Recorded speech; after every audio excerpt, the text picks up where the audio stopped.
ఈ సంఘటన జరిగినటువంటి విషయం తెలిసిన మరుక్షణం నుంచే అందరి మంత్రులతో మాట్లాడుతూ సంబంధిత అధికారులతో మాట్లాడుతూ ఆసుపత్రులతో మాట్లాడుతూ కావాల్సినటువంటి నివారణ చర్యల కోసం తీసుకోవాల్సినటువంటి చర్యల కోసం కాన్స్టాంట్గా మానిటర్ చేస్తూ ఉన్నారు. ఇక్కడ హైదరాబాద్ ఇన్ఛార్జ్ మంత్రిగా ఉన్నటువంటి పొన్నం ప్రభాకర్ గారు సంఘటన స్థలం నుంచి ప్రత్యేకంగా ఉండి అధికారులతో క్షేత్రస్థాయిలో వాళ్ళు కోఆర్డినేట్ చేస్తూ ఉన్నారు. వైద్య ఆరోగ్య శాఖ మార్చులు శ్రీ దామోదర్ రాజనరసింహ గారు ఉదయం నుంచి ఇక్కడ హాస్పిటల్లో ఉండి క్షతగాత్రులకు జరిగినటువంటి సంఘటనపైన విచారం వ్యక్తపరుస్తూనే వాళ్ళకు కావాల్సినటువంటి అన్నీ కూడా దగ్గరుండి పర్యవేక్షణ చేస్తూ ఏర్పాటు చూస్తూ ఉన్నారు. అట్లాగే ముఖ్యమంత్రి గారు నాకు ప్రత్యేకంగా ఫోన్ చేసి సంఘటన స్థలానికి హాస్పిటల్కి వెళ్ళి జరిగినటువంటి సంఘటన పైన తీవ్రమైనటువంటి విచారాన్ని రాష్ట్ర ప్రభుత్వం నుంచి వ్యక్తపరచడమే కాకుండా చనిపోయినటువంటి దురదృష్టవశాత్తు చనిపోయినటువంటి కుటుంబ సభ్యులకు సంబంధించి రాష్ట్ర ప్రభుత్వం తరఫు నుంచి ప్రగాఢమైనటువంటి సానుభూతిని సంతాపాన్ని తెలియజేయటమే కాకుండా చనిపోయినటువంటి వ్యక్తులకు సంబంధించి రాష్ట్ర ప్రభుత్వం నుంచి ఒక్కొక్క మనిషికి సంబంధించి 5 లక్షల రూపాయల వరకు ఎక్స్గ్రేషియా కూడా ప్రకటించడానికి రాష్ట్ర ప్రభుత్వం నిర్ణయం చేసింది.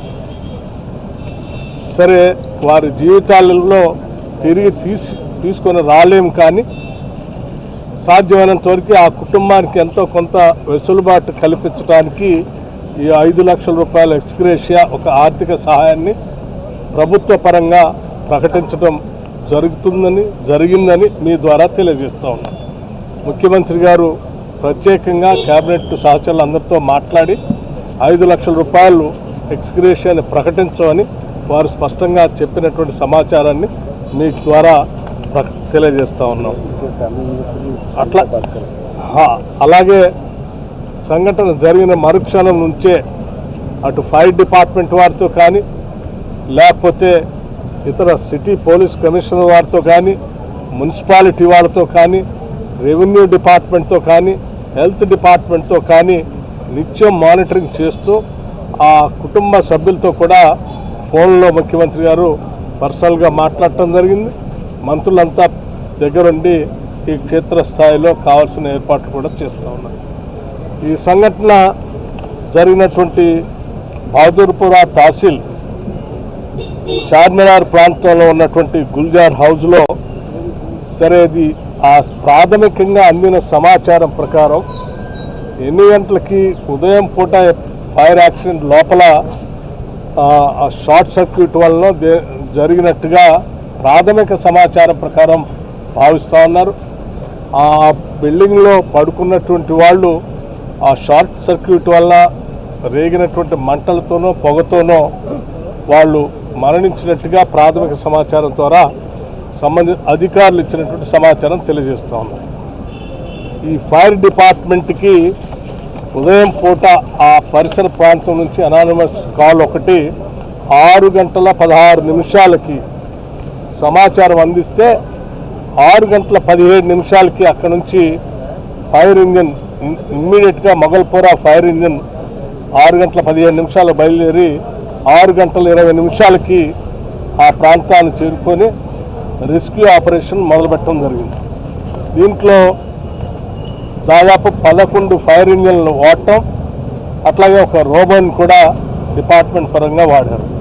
70 మంది ఫైర్మెన్లు 17 మంది ఆఫీసర్లు దగ్గర ఉండి ఇంకా దాన్ని విస్తృతంగా స్ప్రెడ్ కాకుండా కంట్రోల్ చేస్తూ కాన్స్టెంట్గా మానిటర్ చేయటం వల్ల ఈ ప్రమాదం ఇంకా వ్యాప్తి చెందకుండా కంట్రోల్ చేయగలిగారు.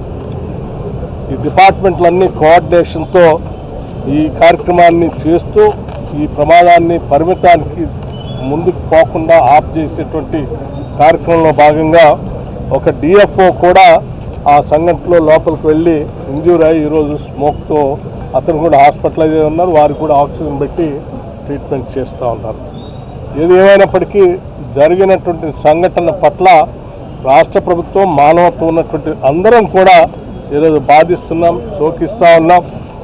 ఇది అత్యంత దురదృష్టకరమైనటువంటి సంఘటనగా భావిస్తూ ఉన్నాం.